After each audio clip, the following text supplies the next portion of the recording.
Hello guys, I am back again with a new video. तो कैसे हैं आप सब लोग? आई होप आप सब लोग बढ़िया कर रहे होंगे। तो चलिए मैं आपको आज के बारे में बताऊं। आज मुझे एक्चुअली कुछ चीज़ें बतानी है आपको, कुछ मेन पॉइंट्स जो कि आपको ध्यान में रखने चाहिए जब आप अपने एग्जाम्स की तैयारी कर रहे हैं, specially when you are preparing for CA finals. तो एक्चुअली था क्या, मैंने दो वीडियोस देखी थी। एक तो जो आपके AIR 1 है, सीए मीत शाह, उनकी वीडियो देखी थी। उन्होंने लल्लन टॉप पे जो इंटरव्यू दिया था, उसमें से मैंने कुछ की पॉइंट्स पिकअप किए हैं जो कि मैं आपको बताऊंगा ताकि आपको भी वो हेल्पफुल रहें। और एक मैंने वीडियो देखी थी AIR 2 सीए अक्षत गोयल। तो उन्होंने इंटरव्यू दिया था, वो दिया था उन्होंने न्यूज़ तक चैनल पे। तो मैंने वहां से भी कुछ इंपॉर्टेंट पॉइंट्स निकाले ताकि मैं आपको बता सकूं और आप उनसे इम्प्रूव कर सकें। तो चलिए सबसे पहले मैं आपको बताता हूँ AIR 1 मीत शाह जो टॉपर हैं, उनके जो की पॉइंट्स रहे। उसमें सबसे पहला है कि उन्होंने बताया कि जब वो आर्टिकलशिप का पीरियड था उस टाइम पे भी वो रेगुलर रिवीजन करते थे। मतलब जो उनकी डेली क्लासेस चल रही होती थी वो उसको रिवाइज करते थे घर आकर। और वो डेली 1 से 1.5 घंटा निकालते थे आर्टिकलशिप में भी। मतलब एक तो क्लासेस ले ली, चाहे आप क्लासेस मॉर्निंग में ले आर्टिकलशिप के पीरियड के दौरान, जैसे आपको सूटेबल रहे, चाहे आप इवनिंग में क्लासेस लें। बट वो कहते हैं कि वो 1 से 1.5 घंटा उस टाइम पे भी निकालते थे, बिकॉज सिर्फ पढ़ना ज़रूरी नहीं है, उसे रिवाइज करना भी बहुत इंपॉर्टेंट है। और दूसरी चीज़ ये भी है कि अगर आप उस टाइम पे सेम टाइम पे रिवाइज नहीं भी कर पा रहे तो एटलीस्ट उसकी एक रीडिंग ले लीजिए। और कोशिश तो करनी है आपको रोज़ का काम रोज़ ही रिवाइज करना, लेकिन अगर फिर भी नहीं हो पाता रिवाइज तो आप उसे जब भी कोई ऑफ मिलता है आपको, स्पेशली वीकेंड्स पे, तब तो आपको उसे पढ़ना बहुत ज़रूरी है। ये उन्होंने बताया था कि अगर उन्हें टाइम नहीं मिलता था तो वो वीकेंड पे ही उस चीज़ को रिवाइज कर लेते थे ताकि आगे वो चीज़ एक्यूमुलेट ना हो जाए और उन्हें ज़्यादा ऐसा ना लगे कि अब उन्हें कुछ समझ नहीं आ रहा। और उन्होंने बताया कि वो डेली गोल्स ये सेट करते थे कि मुझे कितने टॉपिक्स एक दिन में पढ़ने हैं, रेदर देन कि मुझे कितने नंबर ऑफ आवर्स स्टडी करना है। तो उन्होंने मेनली यही मोटिव अपना रखा था कि उन्हें डेली ये देखना है कि आज मैंने ये टॉपिक्स करने हैं, और वो उन टॉपिक्स को लिख के रख लेते थे। और फिर जैसे जैसे कंप्लीट करते थे तो वो उनको टिक कर देते थे कि हाँ मैंने आज ये टॉपिक्स कंप्लीट कर लिए हैं, तो मेरा इतना गोल अचीव हो गया है। रेदर देन आप ये गोल रखें कि नहीं आज मुझे 10 घंटे पढ़ना है, 12 घंटे पढ़ना है, 14 घंटे पढ़ना है। तो इससे बेटर है आप टॉपिक्स के थ्रू जाएं, वो आपके लिए ज़्यादा बेनिफिशियल रहेगा और ज़्यादा आउटपुट भी मिलेगा। और उसके अलावा उन्होंने एक चीज़ ये बोली थी कि जब आप बोथ ग्रुप्स देते हैं तो उसमें सेट ऑफ का बेनिफिट मिलता है, जो ऑलरेडी आपको पता है, बट स्टिल उन्होंने इस चीज़ को मेंशन किया था तो मैंने सोचा आपको बता दूं। बिकॉज कई बार हो जाता है, हमने काफ़ी स्टूडेंट्स के मार्क्स ऐसे देखे हैं कि वो एक ग्रुप में 180s 190s में होते हैं और दूसरा ग्रुप उन्हें कवर कर देता है और उनके बोथ ग्रुप्स क्लियर हो जाते हैं। तो अगर आप पहले से ही बोथ ग्रुप्स के लिए प्रिपेयर कर रहे हैं तो आप बिल्कुल अच्छे से उस चीज़ को प्रिपेयर करें, यही सोच के कि मैं सेट ऑफ के थ्रू बोथ ग्रुप्स एक साथ ही क्लियर कर लूँगा। और उनसे जब पूछा गया था उसमें कि 5 ऐसी चीज़ें जो मतलब उन्होंने अपनी पूरी सीए जर्नी में, अपने उसमें मतलब डेली रूटीन में उन्होंने जो चीज़ें अपनी अपनाई हैं, उसमें है कि उन्होंने बोला कि एक तो कंसिस्टेंसी, जो मतलब आपको डेली स्टडी करनी है। और उसके बाद प्लानिंग, एक प्रॉपर प्लानिंग होना बहुत ज़रूरी है। मैंने भी आपको अपने वीडियोस में पहले भी बताया है कि आपको प्रॉपर प्लानिंग, प्रॉपर एनालिसिस करना है। आपको पास्ट ईयर के पेपर का ट्रेंड देखना है कि पेपर्स किस तरह से आ रहे हैं। और स्पेशली आपको ये भी देखना है कि आप RTP MTP ज़रूर करें, और स्पेशली RTP ज़रूर करें क्योंकि उससे पेपर का लेवल आपको पता चलता है। और जिस तरह से क्वेश्चन पेपर में क्वेश्चंस मॉडिफाई होकर आते हैं, उस तरह से RTP में भी उस लेवल के क्वेश्चंस दे रखे होते हैं, अच्छे क्वेश्चंस। तो इसलिए आप उनको ज़रूर करें और उसी से ही आपको बहुत बेनिफिट मिलता है। जब आप पेपर एक बार खुद से कर लेते हैं और RTPs करके जाते हैं तो आपको एक अलग कॉन्फिडेंस होता है कि आपने अब प्रैक्टिस पेपर्स भी कर रखे हैं, तो अब आपको ज़्यादा मुश्किल नहीं आने वाली। और फिर अगर कुछ पेपर आपका मुश्किल भी आता है ना, तो आपको लगता है कि मैंने जितना सिलेबस कंप्लीट किया है उसमें मैंने सारा कवर कर लिया है, अगर इसके बाहर कुछ आ रहा है तो वो किसी से नहीं बन पा रहा होगा, तो सारे वहाँ खुद बना के ही करने वाले हैं उन क्वेश्चंस को।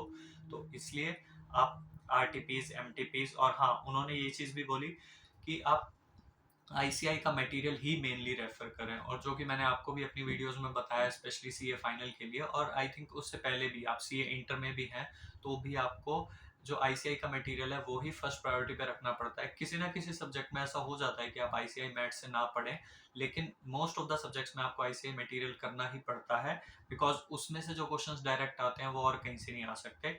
उसके बाद उन्होंने एक चीज़ बोली कि डिस्ट्रैक्शन जो है, सोशल मीडिया, वो सब उन्होंने बंद ही कर दिया था। तो उस चीज़ को आप अवॉइड करेंगे तो आपके लिए बहुत बेनिफिशियल रहेगा, स्पेशली जो आपका लास्ट के 3-4 मंथ्स हैं। और जो लास्ट 1 to 2 मंथ्स है उसमें तो आप बिल्कुल इवन अपना व्हाट्सएप भी बंद कर सकते हैं, बिकॉज आपको उस टाइम पे डिस्टर्बेंस बिल्कुल भी नहीं चाहिए होती। और उसके अलावा हाँ, अब मैं आपको बता देता हूँ जो AIR 2 है अक्षत गोयल, उन्होंने क्या क्या की पॉइंट्स बताए हैं।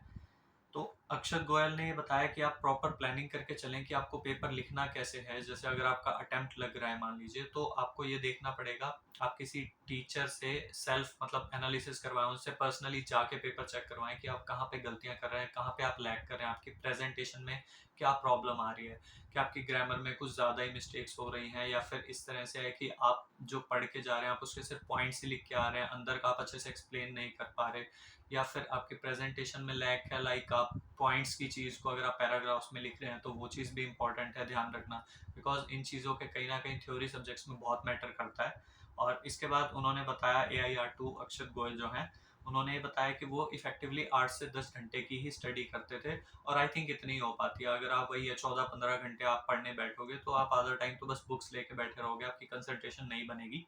तो बेटर है कि अगर आप 8 से 10 घंटे ही पढ़ें, कुछ टाइम अपना एक्सरसाइज कर लें, अपनी नींद पूरी लें, तो इससे आपको बहुत बेनिफिट मिलने वाला है। और अक्षत ने ये भी बताया कि आप सारे सब्जेक्ट्स को इक्वली ट्रीट करें, और ऑब्वियसली बात है आपको करना भी चाहिए, बिकॉज ऐसा नहीं है कि आप अगर एक सब्जेक्ट में, वो ठीक है कि आप किसी सब्जेक्ट में एग्जामेशन के लिए जा सकते हैं, बट स्टिल अगर आप किसी सब्जेक्ट को थोड़ी सी भी मतलब ज़्यादा ही कम इंपॉर्टेंस देंगे ना, तो फिर ऐसा रहेगा कि उस सब्जेक्ट में आपको 40 तो स्टिल चाहिए ना। और खासकर थ्योरी सब्जेक्ट्स ऐसे होते हैं कि कई बार आपके लिए 40 लाना डिफिकल्ट हो जाता है as compare to practical subjects. तो मेहनत कहीं ना कहीं वो 40 लाने के लिए भी उतनी लग जाती है, और प्रैक्टिकल सब्जेक्ट में 60 लाने के लिए भी उतनी लगती है। तो इन्होंने बिल्कुल सही बोला है उस हिसाब से। और नेक्स्ट चीज़ इन्होंने जो बताया, नेक्स्ट पॉइंट, वो ये था कि इंस्टाग्राम ट्विटर जो है वो इन्होंने अनइंस्टॉल तो करा था, लेकिन इन्होंने क्रोम ब्राउज़र पे चलाया था। तो उसका बेनिफिट ये होता है, वो खुद ही बता रहे थे कि जब आप इसे क्रोम ब्राउज़र पे चलाएंगे तो फिर आपका टाइम उसमें कम लगेगा, और मतलब इस तरह से रहता है कि वो इंटरफेस इतना अच्छा भी नहीं रहता कि आप क्रोम पे चला रहे हैं उस चीज़ को जिसकी आपको आदत है ऐप में चलाने की, तो आप ज़्यादा टाइम उस पर देना भी मतलब ज़्यादा टाइम आप उस पर डिवोट करना भी आप पसंद नहीं करते, क्योंकि आपको आदत नहीं है वो क्रोम पे चलाने की। तो ठीक है, थोड़ा बहुत अपनी अपडेट्स के लिए आप उसे क्रोम पे चला लीजिए।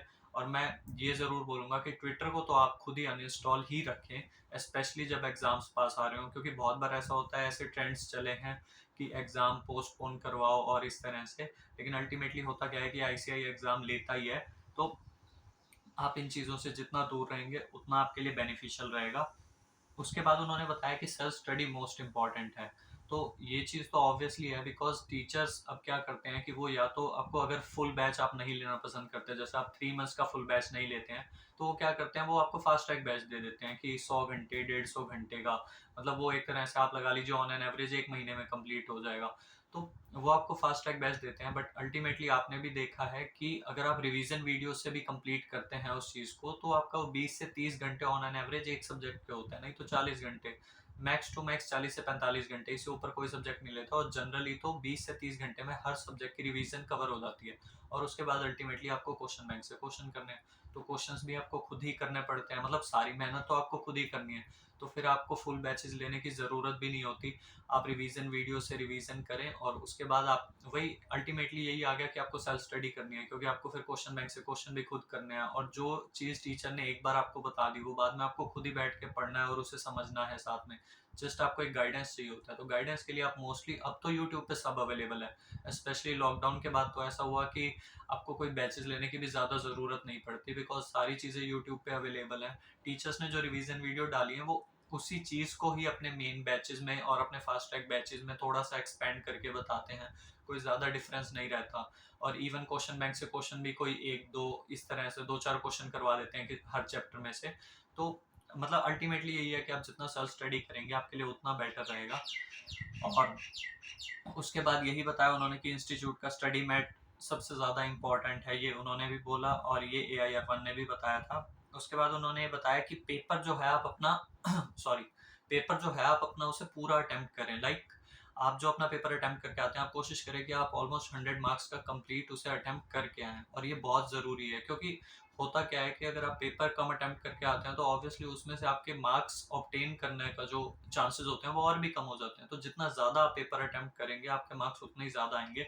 तो पेपर अपना फुल अटेम्प्ट करने पे फोकस करें, दैट मीन्स कि आप अपनी स्पीड पे भी फोकस करें, आप 2-4 पेपर पहले से घर से लिख के करके जाएं, ताकि आपको आइडिया रहे कि हाँ आपको 3 घंटे में ये चीज़ कंप्लीट करनी है। तो अगर आपने पहले एक बार सैंपल उसका मतलब एक तरह से एक बार उसे ट्राई कर रखा होगा पहले, तो आपको कॉन्फिडेंस भी रहेगा और आपको पता भी चल जाएगा कि नहीं, इस स्पीड से अगर मेरे से पूरा नहीं हो रहा तो मुझे और भी ज़्यादा स्पीड से करना है। उसके बाद उन्होंने बताया कि हाँ, लास्ट पेपर का एनालिसिस ज़रूर करें। वो मैं भी आपको अपनी हर वीडियो में बताता हूँ कि पिछले पेपर को एनालाइज ज़रूर करें, बिकॉज हर नेक्स्ट अटेम्प्ट में उस चीज़ का लेवल 10% हाई जाता है।